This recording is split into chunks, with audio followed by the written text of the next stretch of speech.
Assalamualaikum warahmatullahi wabarakatuh. Waalaikumsalam warahmatullahi wabarakatuh. Halo rekan-rekan PPG semuanya. Di sini kita akan melakukan wawancara untuk melengkapi tugas perkuliahan mata kuliah perencanaan dan pengembangan kurikulum. Topik keempat, ruang kolaborasi. Di sini di suasana yang berbahagia ini kami sedang berada di SMA Negeri 1 Indramayu dan bersama dengan guru pamong kami yaitu Ibu Ade Casmi akan melakukan sebuah wawancara dengan beberapa pertanyaan-pertanyaan yang ada di LMS. Untuk pertanyaan yang pertama akan disampaikan oleh Saudari Iis Tiara MH. Silahkan Saudara Iis. Ya, baik, terima kasih Bapak Moderator untuk kesempatannya. Mohon izin ya Bu ya. Izin bertanya, pertanyaan yang pertama itu bagaimana Bu caranya peserta didik itu dibimbing dalam penyesuaian diri, evaluasi diri, dan juga penyesuaiannya. Baik, terima kasih sebelumnya Ibu ucapkan selamat bergabung lagi nih selesai Lebaran kemarin ya mudik. Di SMA 1 Indramayu ini kebetulan kalian tinggal berapa bulan lagi ya, dan ini Ibu mendapat undangan dari kalian, dari Ibu dan Bapak PPG ini, yang Ibu nanti akan, ya tadi pertama sudah disampaikan oleh Bu Iis bahwa Ibu harus menjawab apa pertanyaan itu. Tapi nanti kalau tidak memuaskan, Ibu mohon maaf, kita sharing di sini ya. Kita sambil berbagi ilmu juga, meskipun Ibu di sini sebagai guru pamong bukan berarti Ibu ingin menggurui kalian. Ya. Baik, tadi ya yang ditanyakan adalah peran penting kita sebagai guru untuk membimbing peserta didik itu dalam mengembangkan kemampuan penilaian diri atau disebut dengan apa? Self assessment ya. Ada lagi tadi evaluasi diri ya, atau self evaluasi, dan penyesuaian atau self adjustment. Baik, itu mungkin sudah dipelajari pada saat kalian mendapatkan materi di UIR ya, pasti. Nah, di sini Ibu akan mencoba menjawab bahwa ketiga hal itu sangat penting untuk peserta didik ketahui dan kuasai. Pertama adalah membimbing dalam penilaian diri. Berarti ini penilaian diri merupakan penilaian di mana peserta didik secara aktif mengidentifikasi kekuatan dan kelemahan mereka dalam kaitannya dengan tujuan pembelajaran. Ingat, kita sebelum mengajar, kita sebelum melaksanakan proses KBM itu pastinya kita sampaikan dulu tujuan pembelajarannya ya, dalam formal itu. Kalau dalam Pertiwas apa? Tujuan instruksional khusus. Nah, dari situ siswa sudah mendapat gambaran bahwa oh iya, tujuan kita mempelajari materi itu apa ya? Selesai kita mendapatkan materi itu, apa yang harus kita dapatkan? Berarti siswa harus mampu, bisa, tergantung materi apa yang disampaikan oleh Bapak Ibu. Tuh. Dari situ pastikan dulu, tadi Ibu sudah menjelaskan bahwa pastikan dulu peserta didik memahami dan jelas tujuan pembelajaran yang ingin dicapainya. Berikutnya dilihat dari kriteria keberhasilannya. Kalian juga sudah tahu apa itu SMART ya. Mungkin di bangku perkuliahan sudah disampaikan bahwa di situ ada kriteria keberhasilan itu diukur dengan secara spesifik, terukur, relevan ya, dan sesuai waktu yang sudah ditentukan. Itu untuk penilaian diri. Lalu penilaian nomor 2-nya tadi apa Bu Is? Evaluasi diri. evaluasi diri berarti di akhir KBM ya, ada penilaian secara boleh berkelompok, boleh secara individu, berupa boleh pertanyaan terstruktur, boleh kita memberikan penilaian daftar checklist ya. Misalnya kita mau mengajar atau memberikan materi cerpen, berarti kita harus berikan pertanyaan secara spesifik terkait dengan keterampilan atau pemahaman tentang cerpen itu yang dia kuasai. Misalnya, apakah peserta didik sudah menguasai unsur intrinsik dan ekstrinsik cerpen? Nah, itu masuk ke penilaian daftar checklist gitu ya. Boleh itu. Ada juga yang menggunakan mungkin skala Likert katanya. Ya, boleh. Itu bebas penilaian itu. Mau digunakan seperti apa? Boleh cari di internet banyak sekali dengan apa? Games juga bisa. Skala Likert itu setuju, tidak setuju bisa. Dengan pertanyaan yang reflektif, yang langsung gitu diberikan langsung, anak langsung menjawab juga kita bisa mendapatkan penilaian itu. Ya, terakhir apa tadi? Penyesuaian. Penyesuaian berarti akhir dari penilaian diri, penilaian evaluasi, dan terakhirnya adalah penyesuaian. Apakah siswa itu bisa menyesuaikan ya, dengan materi yang kita sampaikan gitu, dari awal sampai akhir ya. KBM itu kan ada pembuka, inti, dan penutup ya, diakhiri dengan evaluasi. Nah ini kita pertanyaannya bagian evaluasi nih ya, yang disampaikan ke ibu. Nah di situ kita harus bisa mengukur anak mampu tidak membuat, menulis, menyusun. Berarti di akhir ya keterampilannya ini mampu tidak menyelesaikan itu semua yang kita berikan tugasnya. Siswa mampu menyusun, menulis cerpen dengan baik dan benar sesuai dengan kriteria yang kita sampaikan. Nah, pasti di situ ada siswa yang maaf ya, dimanapun pasti ada, di sekolah manapun pasti ada yang suka ya, dengan cerpen, ada yang sedang-sedang saja, ada yang tidak suka sama sekali. Nah, ini kan tantangan buat kita. Harus dilakukan seperti apa supaya mereka itu mampu semua atau mau ya digiring oleh kita, dipaksa tidak apa-apa. Ada unsur pemaksaan sedikit tidak apa-apa, karena ini materi harus disampaikan gitu kan. Mereka harus tahu meskipun hanya dia sukanya di pemahamannya saja ya, sukanya di evaluasinya saja, belum suka sampai dia mempraktikkan membuat cerpennya gitu. Tidak apa-apa seperti itu, berarti tinggal berikan penilaian untuk penyesuaian dengan boleh tadi penilaian tadi lagi dengan daftar checklist, dengan skala Likert, dengan pertanyaan refleksi yang terbuka gitu ya. Karena ada anak yang mungkin jawabannya males bu, ada yang jawabannya males bu karena apa, itu kan terbuka ya, silakan kalian itu harus benar-benar digali mengapa siswa itu tidak suka dengan membuat cerpen. Di situ akan ketahuan. Nah, ini kan masalah nantinya. Kalian nanti akan menemukan masalah di kelas ini dengan kelas yang satu tidak akan sama.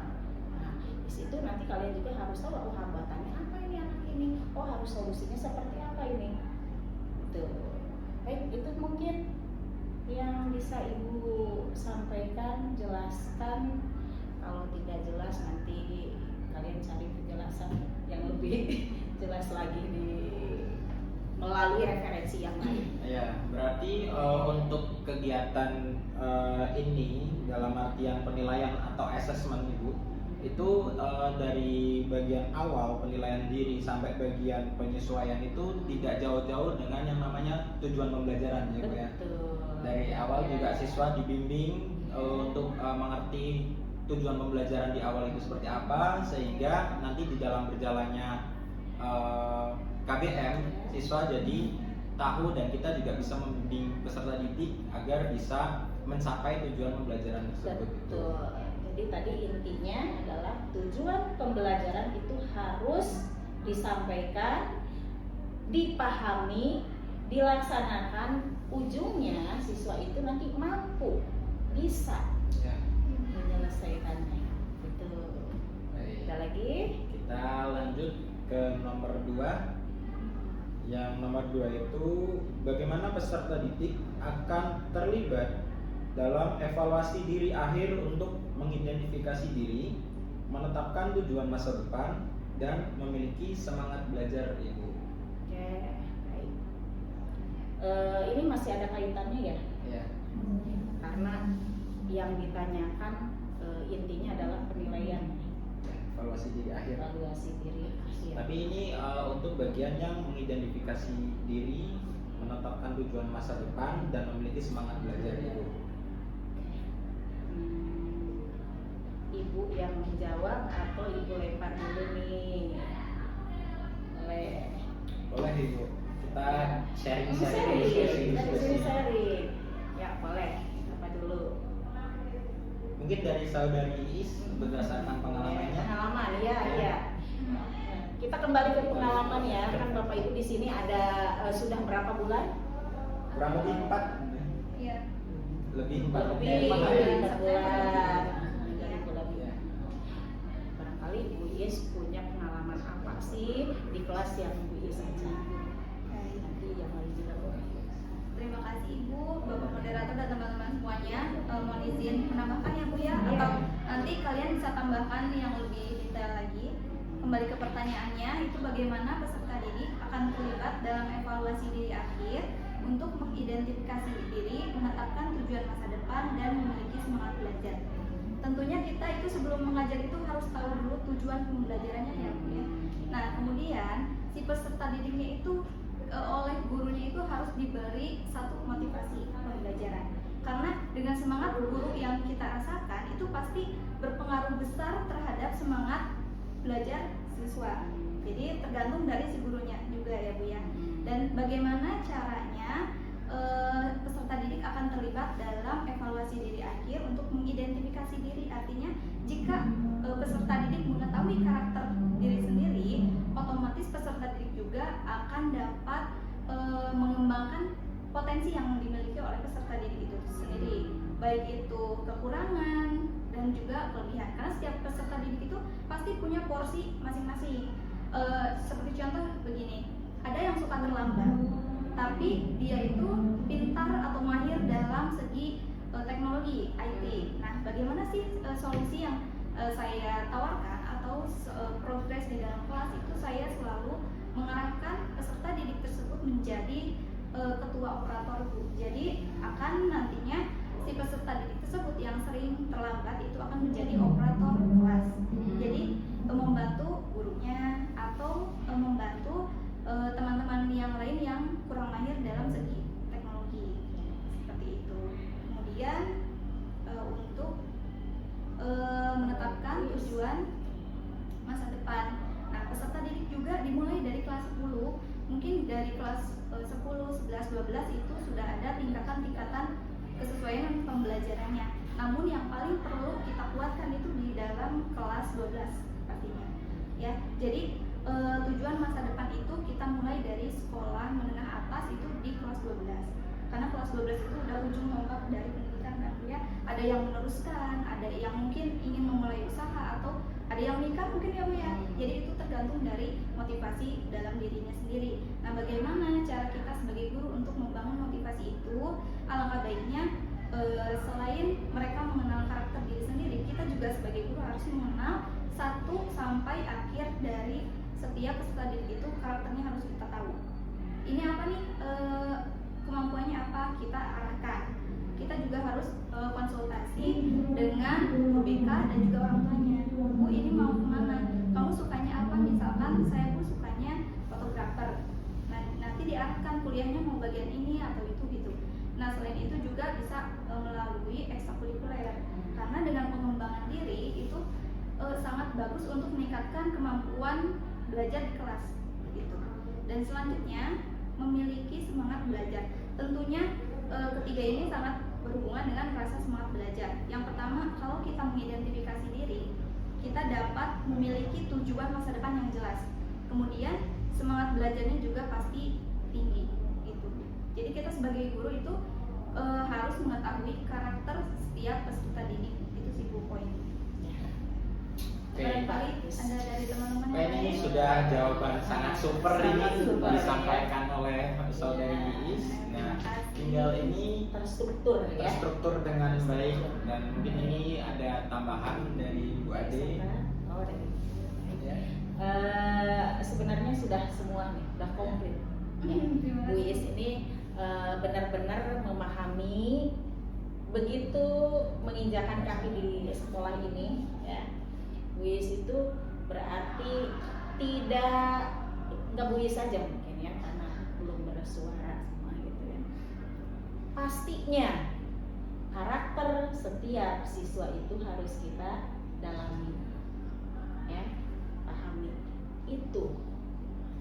Tadi Bu Is menemukan siswa yang malas di untuk keterampilan membacanya ada tidak, Bapak Ibu guru ditemukan?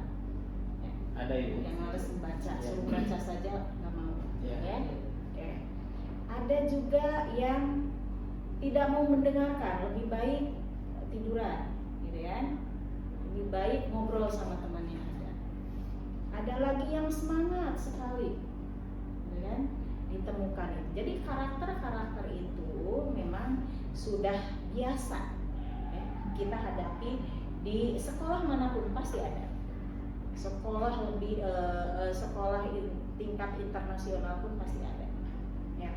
Nah, ini bagaimana tadi caranya supaya mereka itu tetap semangat untuk belajar.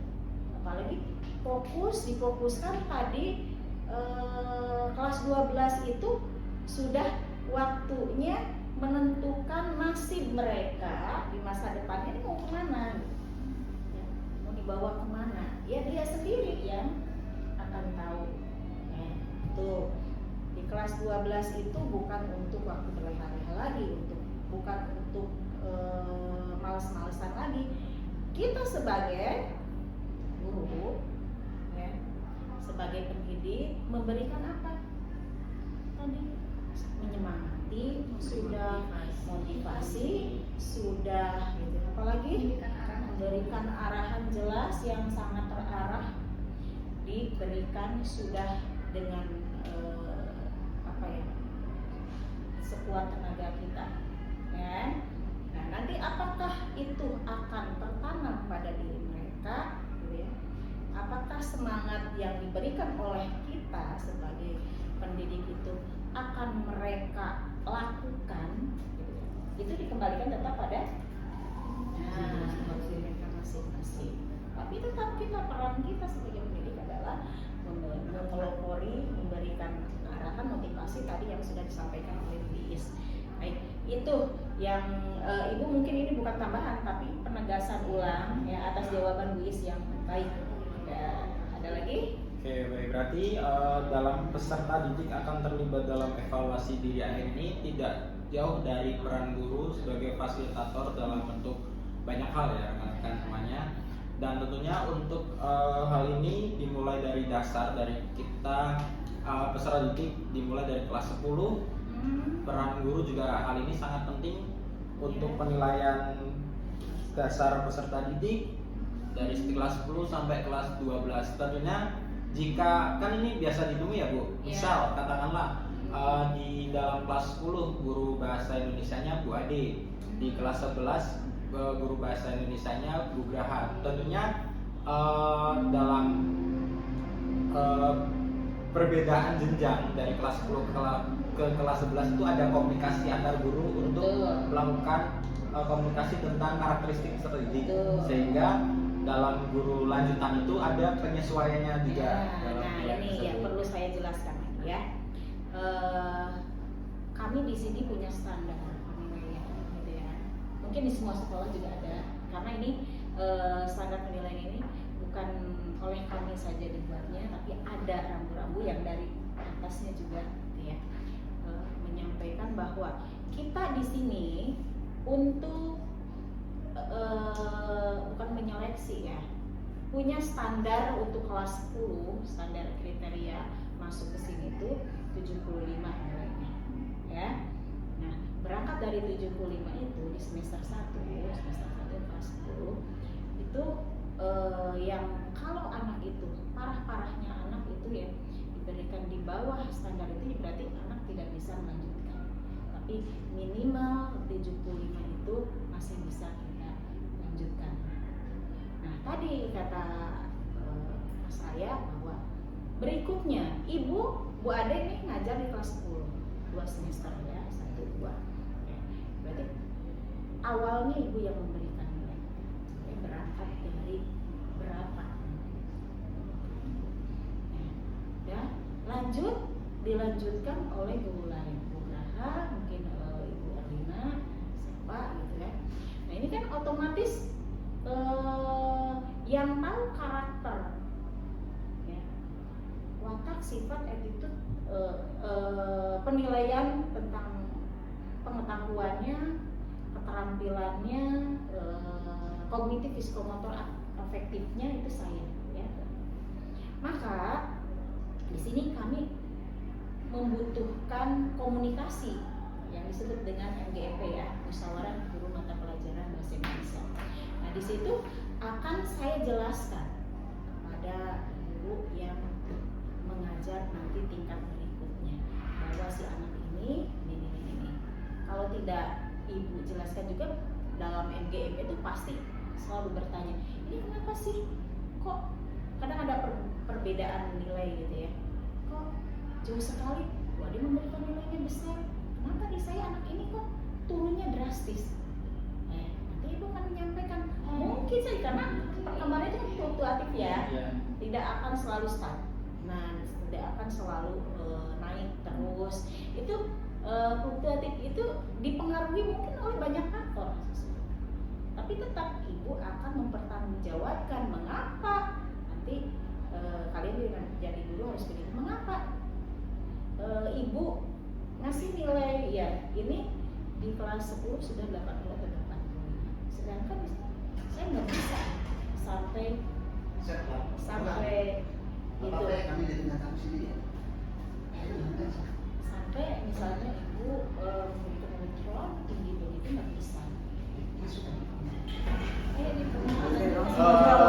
Oke rekan-rekan semuanya, kita sampai di sesi pertanyaan terakhir, yaitu tentang bagaimana peserta didik itu akan dibantu untuk melihat dari apa yang telah mereka pelajari dan apa yang membutuhkan untuk penyempurnaan lebih lanjut. Nah, seperti sebelumnya, sebelum mendapatkan jawaban dari guru pamong kita akan diskusi dengan rekan sejawat. Mungkin dari pertanyaan ini akan dijawab terlebih dahulu atau sharing-sharing dari sisi Mbak Ervina. Gimana Mbak Er dari pengalamannya? Baik, terima kasih atas ruang diskusinya dari moderator dan juga rekan dan juga Bu Ade. Saya izin menjawab. Untuk dari peserta didik agar kita mampu mengetahui mana perbaikan yang perlu diperbaiki. Di dalam pembelajaran terlebih dahulu kita sebagai guru pasti mengetahui yang namanya kelebihan dan juga kekurangan dari peserta didik itu dalam pembelajaran, baik dari segi psikomotor ataupun dari segi dari pemahaman itu sendiri. Nah, ketika sudah di titik pencapaian materi itu selesai, bagaimana peserta didik itu mampu mengetahui pembelajaran mana yang perlu perbaikan, pembelajaran mana yang perlu untuk tingkat lanjutin, yaitu adanya evaluasi dan juga refleksi diri, yaitu dengan memberikan pertanyaan-pertanyaan yang mungkin tidak terlalu panjang, yang mungkin aja untuk disampaikan kepada peserta didik. Mungkin seperti pembelajaran materi cerpen, apa yang sudah kalian dapati, apa yang sudah kalian mampu pahami terkait teks cerpen itu sendiri. Nah, dari situ kita bisa mengetahui peserta didik itu apa yang ingin ditanyakan. Kita di situ bisa saling diskusi, bisa timbal balik mana yang perlu kita perbaiki. Kemudian dari situlah kita bisa mengajak peserta didik untuk mengajak melihat kembali tugas-tugas yang sudah dikerjakan, nilai-nilai yang sudah kita berikan kepada mereka, mana yang perlu direvisi, mana perlu diremedial. Oleh karena itu, diharapkan dari melihat itu peserta didik pun mampu melihat materi mana yang sudah mampu mereka kuasai, materi mana yang perlu mereka perbaiki, serta materi mana yang perlu mereka tindak lanjuti kembali. Mungkin sekian dari saya, bisa Ibu tambahkan. Atau ada tanggapan terlebih dahulu untuk Bu Ade, untuk rekan-rekan lainnya juga, gimana Ibu? Baik, jawabannya bagus, masuk akal. Ini dilihat dari tadi sisi siswa ya. Siswa itu mampu dan ujungnya bisa mampu itu kembali pada si pendidik juga ya. Jadi kita jangan hanya menyoroti siswa terus. Kita kembalikan dulu pada si pendidik. Apakah kita sudah memberikan materi, menyampaikan dengan jelas, membimbing, membina siswa dalam menyelesaikan materi tersebut dengan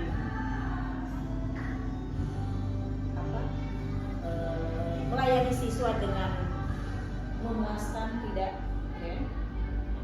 Ini kembali pada diri kita sebagai guru. Situ perlu kita juga tadi ya, lagi-lagi melihat karakter sifat dari siswa itu. Kita akan memberikan materi pada siswa, boleh dibedakan, boleh. Oh, ini siswa ini tergolong ke dalam siswa yang cukup mampu, yang kurang mampu, yang sudah mampu. Boleh di kelas-kelaskan, di kelompok-kelompokkan. Coba, boleh tidak? Boleh ya? Boleh. Boleh. Kita jangan mengajak siswa, memaksa siswa untuk kamu harus nurut, kamu harus bisa menyelesaikan materi ini. Sedangkan siswa tersebut kemampuannya masih standar atau mungkin belum standar. Itu juga kita harus memberikan evaluasi, kembali lagi ke evaluasi juga. Jangan disamakan dong bobot soal ya, bobot pertanyaan antara kelompok yang mampu, kurang mampu, dan belum atau tidak mampu, kan? Harus kita siap sebagai guru sebelum proses KBM itu berjalan. Sebenarnya kita harus sudah menyiapkan strateginya, medianya, model pembelajarannya seperti apa. Berikut dengan soal untuk evaluasi penilaiannya juga harus kita siapkan. Jangan disamaratakan. Ya, kalau ingin tercapai Bu, kalau begitu ada tingkatan, iya pasti, karena nanti kita memberikan nilai juga tidak akan 100 semua. Dalam rankingan juga nggak akan 100 semua. Ada kelompok sedang, kelompok rendah, kelompok tinggi. Itu makanya ada ranking atas, ranking sedang, ranking itu. Karena tadi berbeda-beda dari pemahaman mereka, terus mungkin dari segi selain kognitifnya ya. Kalau kognitif itu kan mereka pengetahuannya, dari segi keterampilannya mereka mampu, tapi di pengetahuannya mereka kurang, itu akan lain. Dari afektifnya juga. Afektif itu masuknya ke apa ya? Ya boleh kerjasamanya, kan sosialnya, kerjasamanya, ya tuh. Itu dari hal-hal seperti itu jangan kita sepelekan. Ya. Jadi tetap kita jangan terlalu gini ya, mendoktrin anak ini kok bodoh, anak ini kok. Nah ini saya senang dengan anak ini pintar, kelas ini enak bu, ini. Tidak ada semuanya itu, jangan dibedakan seperti itu. Tapi kembalikan pada diri kita sebagai pendidik. Ya, jangan 100% menyalahkan siswa. Apakah kita sudah melayani siswa dengan baik, memberikan materi dengan jelas gitu ya, atau bahkan kita menjelaskan materi itu tidak bisa diterima oleh siswa. Ya, kalian pasti bisa berpikir ke situ, ini bisa kok nilainya segitu, saya kan udah menjelaskan. Nah, dari situ berarti harus turunkan bobot soalnya, ya. Tuh. Itu mungkin tambahan dari ibu. Dari yang lain, untuk penyempurnaannya, ya. Di situ ada pertanyaan penyempurnaan. Gimana sebelum kita mencapai konklusi atau akhir dari jawaban ini, apakah ada yang mau menambahkan?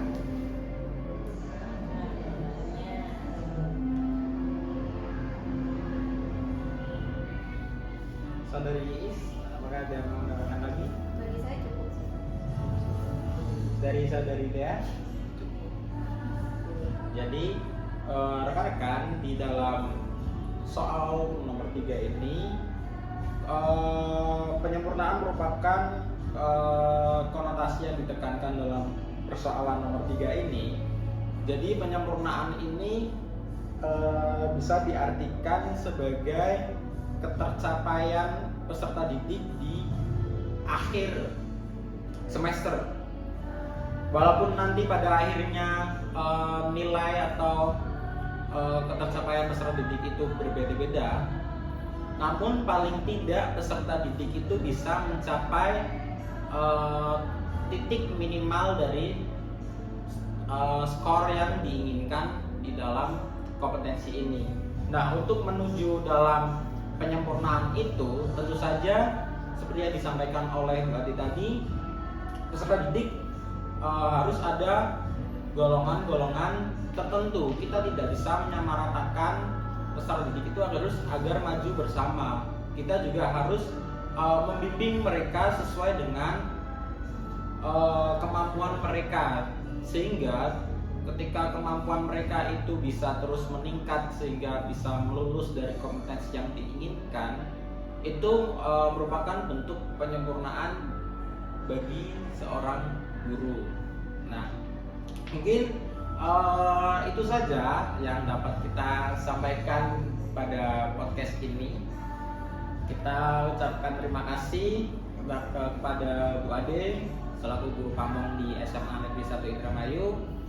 Saya selaku moderator Fareza dan rekan saya ada Asmaul Husna, ada Dea Octavia, Istiara, dan Ervina, mengucapkan terima kasih dan sekian dari kami. Mohon maaf jika ada kesalahan kata atau penyampaian yang kurang berkenan. Kami mohon maaf. Wassalamualaikum warahmatullahi wabarakatuh.